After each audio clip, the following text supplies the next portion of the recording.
It always amazes me how many edible species you can find in just a few square meters. I'm actually just behind the farmhouse of where I grew up, and down here, first of all, we have wild garlic. The leaves, of course, which I think are at the best in March and April.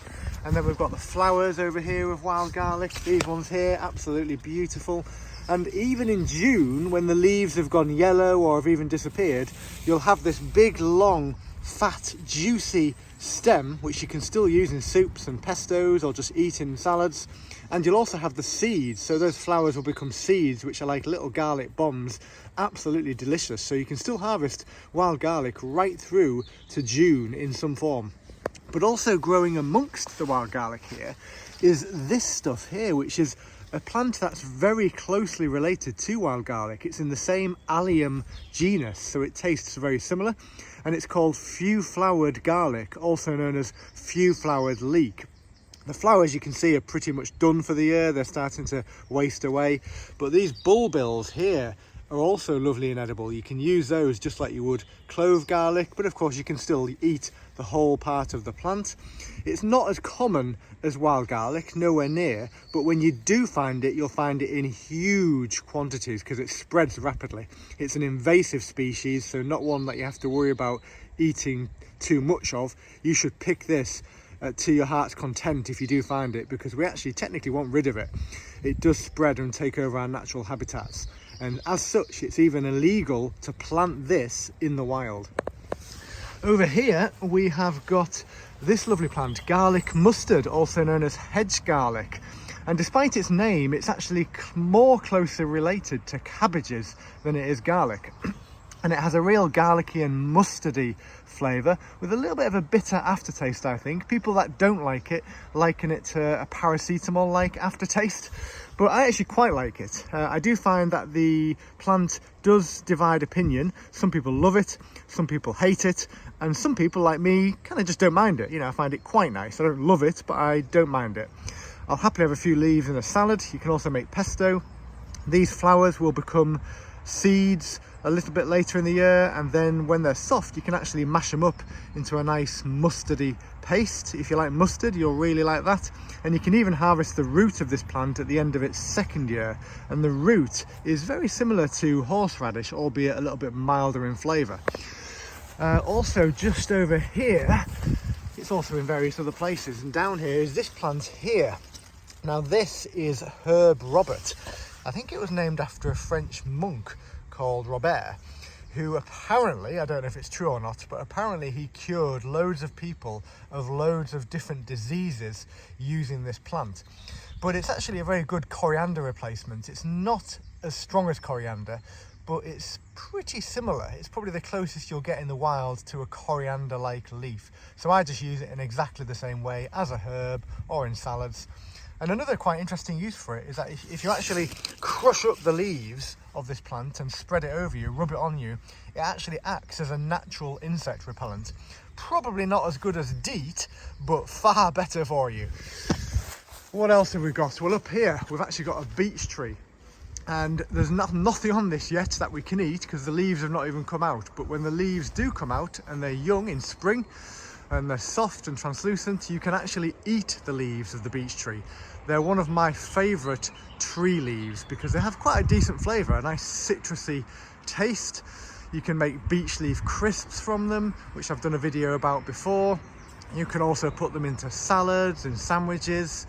You can make beech leaf noyau, which is a gin infusion. And then later in the year, the tree even gives you an edible nut. You can even see the leftover husk that contained the beech nuts from last year. So a nice edible nut later in the year. And then just over here we have hawthorn. Now hawthorn leaves are pretty bland. They have a little bit of flavour, but not much. They're pretty bland. They're not the nicest leaf in terms of flavour, but I do still like to chuck them into salads and things when they're young, when you can actually eat them. They're nice and soft and young in spring because they're very good for you. They're very good for the cardiovascular system, good for the heart, lowering blood pressure, cholesterol, that kind of thing. And then down here We have nettles, and of course nettles are a superfood. You can chuck them into soups and stews, pasta, risotto. You can even just blanch them and use them as a side vegetable like spinach. So good for you, it's unbelievable, and incredibly abundant. And when they're young like this in spring, probably the best time to pick them in a way. And you just want to pick the top part of the plant anyway, and then don't eat the leaves when it goes to flower, because they can start to get some mildly irritating particles that can upset your urinary tract once it's gone to flower. But you can of course later in the year harvest the seeds as well. But there you have nettles. Just over here we've actually got a toxic plant. Now this is actually growing next to more garlic mustard, so be careful not to confuse the two, because they do look a little bit similar, don't they? I've only just noticed that really. But that said, I think this is the first time I've ever seen the two leaves of these different plants growing literally side by side each other. But this plant here, so that is garlic mustard, but this is Lords and Ladies, also known as the Aram Lily. And if you eat that, it does actually contain trace amounts of hydrogen cyanide, trace amounts of conine, and conine is the toxin in hemlock. However, it is only trace amounts of those poisons. What really does the damage in this plant are the calcium oxalate crystals that can upset your mucous membranes. And so people who have eaten it have said it was a bit like a mouthful of paper cuts. So it doesn't sound very pleasant, does it?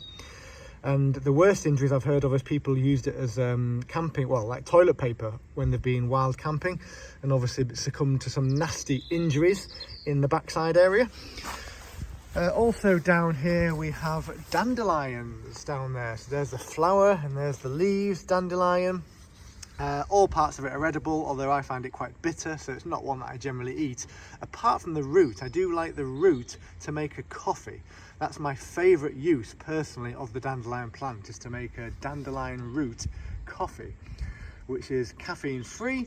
It has an earthy flavour with a little bit of bitterness, and I actually quite like it. It tastes a bit different to normal coffee, without a doubt, but it does look very similar, and it still makes a good caffeine free alternative from the wild. Also over here, not too far away actually, just over this little fence, we've got another edible plant there as well, rose bay willow herb, which is also edible. So again, it just carries on. And then actually something I just forgot about, just over here, are these wood avens. Now wood avens are, well, the root of wood avens is the closest thing you'll get to cloves in the wild. Again, a bit milder in flavour than cloves, but very similar taste and flavour. You can use the root in exactly the same way that you'd use cloves in cooking. And it even contains the same chemical, eugenol, which has a tooth numbing effect. The leaves of this plant are also edible, especially when they're young again. So when they're young, you can chuck them into salads and you can even deep fry them. That works quite well. So a good plant all round. Is there anything else to show you while I'm here? Apart from grass? Well, obviously, technically you could eat grass, but it wouldn't be very nice, so I wouldn't recommend that. I think that's about it. But you can see there, can't you, in just a very tiny area, how many different species there are.